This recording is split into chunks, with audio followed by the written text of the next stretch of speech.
entre o luxo e a cruz, São Godofredo escolheu o caminho da humildade e encontrou em Cristo a verdadeira realeza. Hoje, 8 de novembro, celebramos a vida de São Godofredo de Amiens, um bispo francês do século XI que renunciou aos privilégios da nobreza para servir os pobres e reformar o clero com coragem e santidade. Nascido em meio ao conforto, ele preferiu o caminho da cruz e da simplicidade evangélica. Sua história é um poderoso testemunho de que a verdadeira grandeza não está no poder, mas no serviço. São Godofredo viveu num tempo de grandes desafios para a Igreja: corrupção entre os religiosos, guerras entre nobres e um povo cada vez mais distante do Evangelho. Diante disso, ele se tornou uma chama viva de reforma e caridade. Chamado o Bispo dos Pobres, foi amado por uns e criticado por outros, mas jamais deixou de lutar por um clero puro e uma fé autêntica. Hoje, sua vida nos recorda que o caminho da santidade muitas vezes passa pela renúncia. Deus não chama apenas os humildes de origem simples, mas também aqueles que, mesmo rodeados de riqueza, têm coragem de dizer: Senhor, eu te seguirei. São Godofredo nasceu em 1066, na cidade de Soissons, França, numa família nobre. Desde cedo, demonstrou profunda piedade e amor pelas coisas de Deus. Quando tinha apenas 5 anos, seus pais o confiaram aos cuidados da abadia beneditina de Mont-Saint-Quentin, onde cresceu em meio aos monges, aprendendo o valor da disciplina, do silêncio e da oração. Seu nome, Godofredo, vem do germânico Godefridus, que significa paz de Deus. E de fato, toda a sua vida foi marcada por esse desejo: ser instrumento da paz divina em meio a um mundo conturbado. Com o passar dos anos, ele se destacou pela inteligência, humildade e vida exemplar. Tornou-se monge e logo depois foi ordenado sacerdote. Quando o bispo de Soissons percebeu sua sabedoria e zelo pastoral, confiou-lhe a direção da abadia de Nogent. Lá, Godofredo mostrou-se um verdadeiro pastor.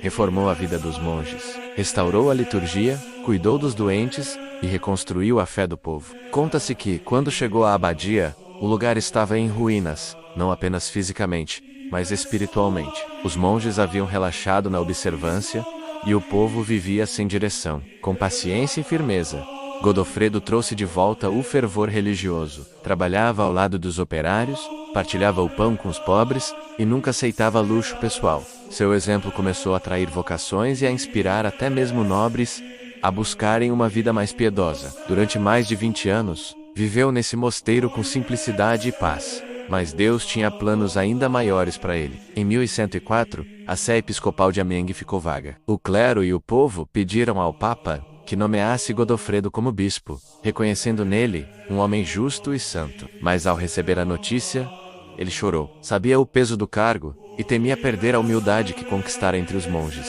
Tentou recusar a nomeação, dizendo que não se julgava digno. Mas o Papa Pascoal II insistiu, convencido de que aquele pastor seria o instrumento da renovação de uma diocese marcada pelo desânimo e pela corrupção. Com um coração dividido entre o medo e a obediência, Godofredo aceitou e foi consagrado bispo de Amiens em 1104.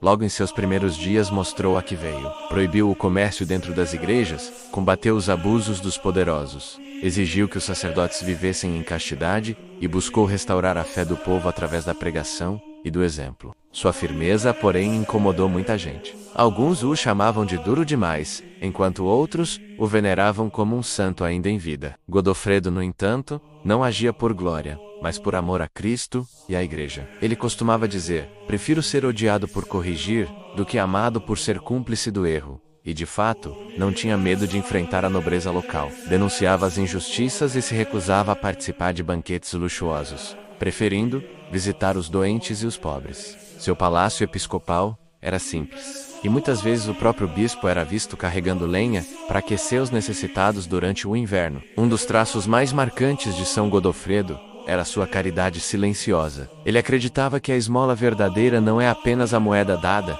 mas o tempo oferecido com amor.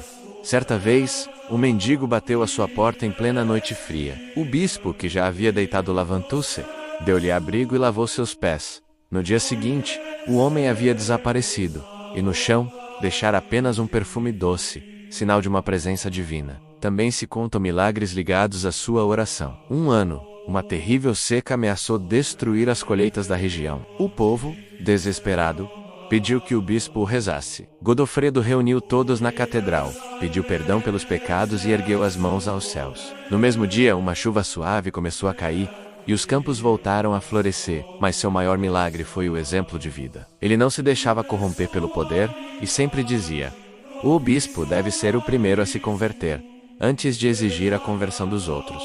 Com o tempo, o peso do ministério e a oposição dos poderosos começaram a desgastá-lo. Muitos o caluniaram, dizendo que era severo e inflexível. Sentindo-se só e incompreendido, pediu permissão ao Papa para renunciar e voltar à vida monástica. Durante algum tempo, retirou-se para o mosteiro de Grande Chartreuse, onde viveu em silêncio, oração e penitência. Ali reencontrou a paz, mas o povo de Amiens não se conformou com sua ausência. Suplicaram ao Papa que o fizesse voltar, e Godofredo, obediente, retornou, mesmo sabendo que enfrentaria as mesmas dificuldades. Na volta, foi recebido com lágrimas e cânticos. A cidade inteira o saudou como um verdadeiro pai espiritual. E apesar da saúde já frágil, continuou servindo com o mesmo zelo de sempre. Em uma de suas últimas homilias, diz ao povo: não se deixe enganar pelas aparências deste mundo. A verdadeira riqueza é servir, o verdadeiro poder é amar, e o verdadeiro descanso é confiar em Deus. Já debilitado,